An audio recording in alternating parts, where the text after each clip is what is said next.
get shoved, what comes out? Hey! Just like a cup spills what's inside, when we're riled up or something tough happens, we spill what's inside too. I can't believe this! Yeah? I don't like you either. This is taking so long. But under pressure, the good stuff can come out too. Okay, that really hurt, but I'm not gonna stay mad. Hey, let me give you a hand with that. I wonder why he said that. It would be great if you could just flip a switch and suddenly only wise, kind things come out when someone irritates you or makes you mad. But it doesn't usually work that way. Instead, the more time you spend with Jesus reading and listening and praying, the more you become like Jesus on the inside. You start to become more loving, joyful, peaceful, patient, kind, good, faithful, and gentle. And over time, when something makes you mad, hey! Could you play with that somewhere else, please? You can start to respond to others with forgiveness, to show care and concern. You can start to love others like Jesus. Then God can work through you to change the world around you. That's why loving like Jesus is an amazing way to worship God with your life. It's a way to praise Him with all of your heart. Because worship is about more than just singing loud. It's all about living loud.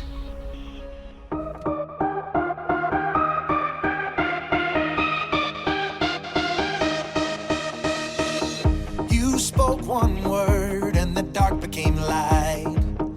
I believe it, yeah. You spoke my name and my heart came to life.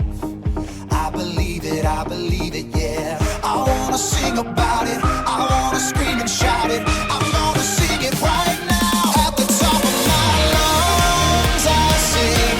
With all of my heart I will praise you. God, you are everything.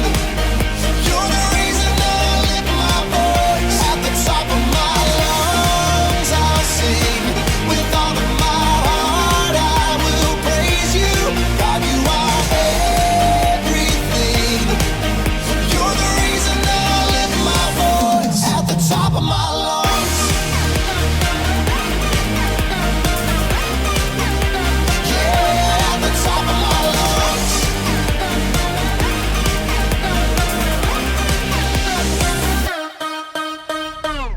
You're all I need every day of my life.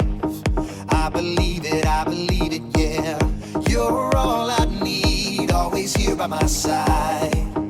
I believe it, yeah. I wanna sing about it, I wanna scream and shout it. I wanna sing it right now. At the top of my lungs I'll sing.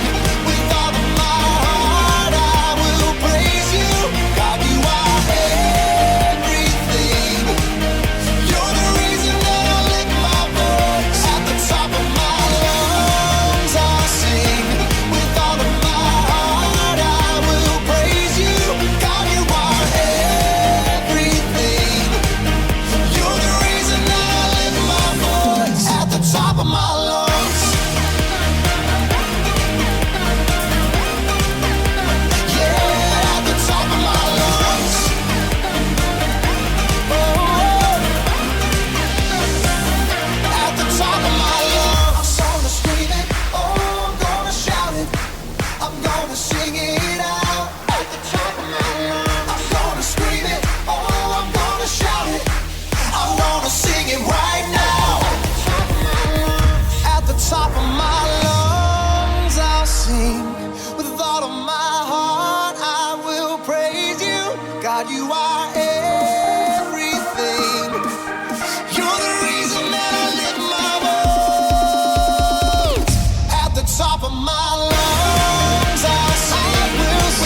Ooh, it's cold.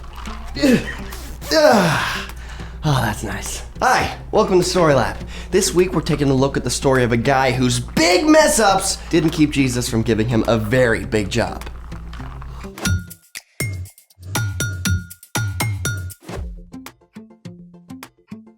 Hey, I'm Zeke. And I'm Carter. All month we're talking about what it looks like to live like Jesus. Hey, is this my new hoodie? Oh, yeah, the AC is freezing today. I knew you wouldn't mind. Actually, I just got it, so please be careful. Fool! Zeke! What? I am so sorry. I'll fix this. Do we have club soda? Oh, stain remover. You know, I've actually heard human saliva can work quite well. Ew, no, stop. Dude, it is just a shirt. Plus, I have a fail-safe way to get the stain out. Oh, an experiment. Great, I'll grab the stuff. Just tell me what you need. I can get whatever you want. I bet this will work. Here's a sponge. Where is the dish soap? That won't work. Here it is. And let's make it. Zeke, Yeah? my no-fail solution is to just hand the hoodie over to my dad. He's a whiz with laundry. Oh, so we're not doing an experiment? Well, actually, I do have one that uses dish soap, and it'll probably come in handy at steam camp too. Oh, wonderful. Then let's make it. Today, we're learning about surface tension, and this soap plays a big part. Okay, surface tension, dish soap, I'll go with it. Step 1, cut some fish out of a craft foam and make sure the tail forms a V like this. Then, use a permanent marker to give your fish eyes, gills, and whatever else you want.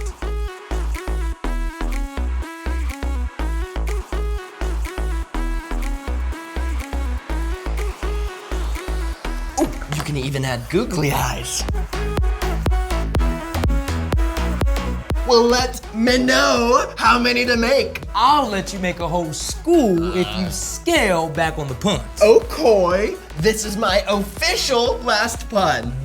Good, because I challenge your fish to a race. You're on. All right, fishy, it's swim time. Oh, man. This race is for the fishes. Well, that's because we're missing one crucial ingredient. Oh, the dish soap. That's it.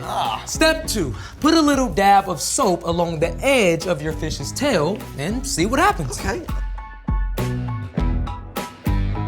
You ready? On your marks, get set, swim. Oh, look! Oh, that was a tie!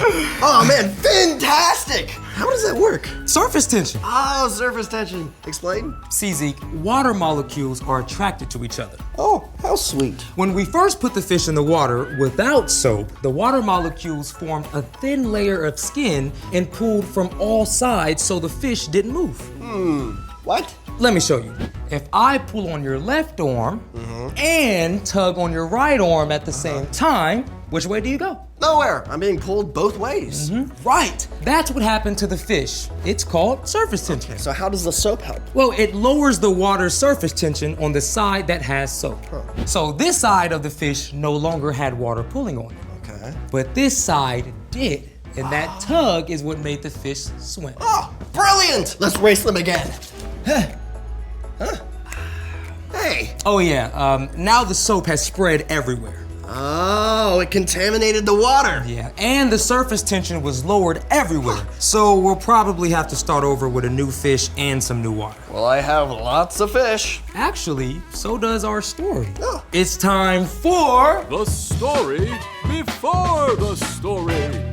Today, we're in John, the 4th book of the New Testament. John recorded stories from the life of Jesus to show that Jesus is God's son. When Jesus lived on earth, he chose disciples to follow and learn from him. One of them was a fisherman named Simon Peter. Now, Peter was an all-in type of guy. He got some things really right and some things really wrong. Peter was the first person to declare that Jesus is God's son. Yet minutes later, he tried to stop Jesus from following God's plan. During the final Passover meal that Jesus ate with his friends, Peter promised to always stand up for his friend. But just hours later, after Jesus was arrested, Peter denied knowing Jesus 3 times. Soon after, Jesus gave up his life and was killed. But he returned to life on the 3rd day and appeared to his friends. Which is where our story starts. Take it away.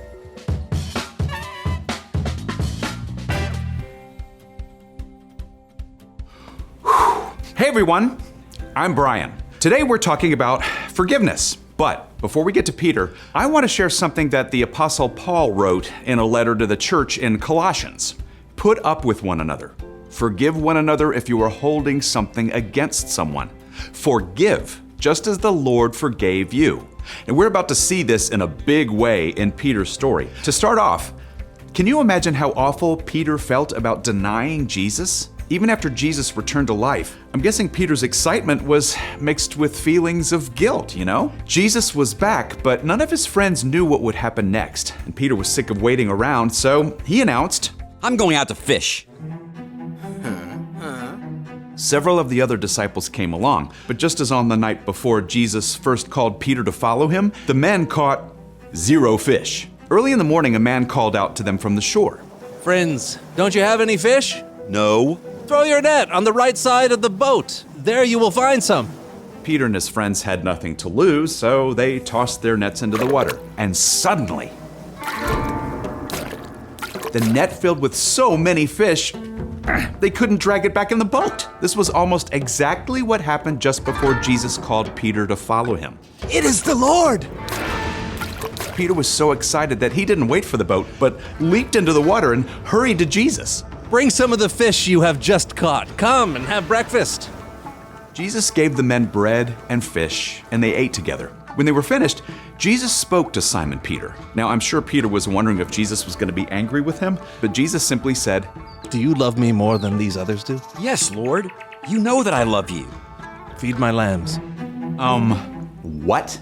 Where do sheep come into this? So glad you asked. See, Peter knew that Jesus had compared himself to a good shepherd. And Jesus also compared all the people who needed and followed him to sheep. So this was a word picture. Jesus wanted Peter to take care of all the people who would soon begin to follow Jesus. Jesus asked Peter again. Simon, do you love me? Yes, Lord. You know that I love you. Take care of my sheep. Okay, now if I was Peter, I'd probably be wondering, doesn't Jesus believe me? And then Jesus asked a 3rd time. Simon, do you love me? Lord, you know all things. You know that I love you. Feed my sheep. At first, Peter felt awful that Jesus had to ask him 3 times. But here's the really amazing thing. Remember how Peter had 3 times denied knowing Jesus? Now, 3 times, Jesus was showing that he trusted Peter. He was asking Peter to take care of people, just like Jesus. Then Jesus told Peter that things would not be easy for him, and in the end, Peter would even give up his life for Jesus. But still, Jesus said, Follow me.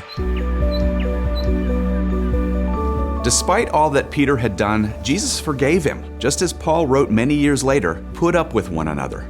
Forgive one another if you are holding something against someone. Forgive, just as the Lord forgave you. And that is the end. Peter must have been so relieved that Jesus forgave him. When someone forgives you, it's like a heavy load is lifted off your shoulders. Hey, that's a great word picture. So, what's our part in this story? You know, all summer we've been learning to live and love like Jesus did, right? And Jesus chose to forgive Peter. And Jesus forgives us for the wrong things we've done the moment we ask. So one of the best ways to love others like Jesus is choosing to forgive. Yeah, so if a kid at school says something mean, you can choose to forgive instead of saying something mean back. Or if your friend accidentally ruins a favorite toy or your favorite shirt, you can choose to forgive instead of staying mad. I mean, even parents need forgiveness sometimes. Like my mom was going to take us to see a movie, but she got the times wrong. So we missed it.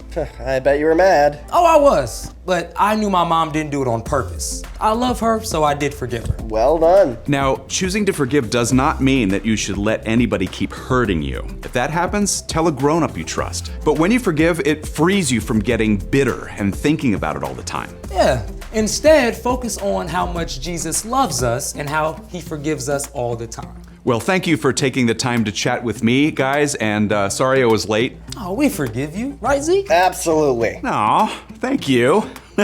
See you next time. See ya. Bye. So, here's the thing. Forgive one another. Whether your little brother knocks down your epic block build, Or your friend spills soda on your brand new hoodie. yeah. Sorry. Don't worry, bro. I forgive you. You think your dad worked his stain magic yet? Ooh, let's find out. Oh, The stain is wow. gone. Your dad is a genius with whatever mystery soap he used. Speaking of soap, let's raise some more fish. Oh, you are on! Thanks for joining us in the Story Lab. See you next time. 3, 2, 1, go. Come on, come on. Yes, I beat you. Woo!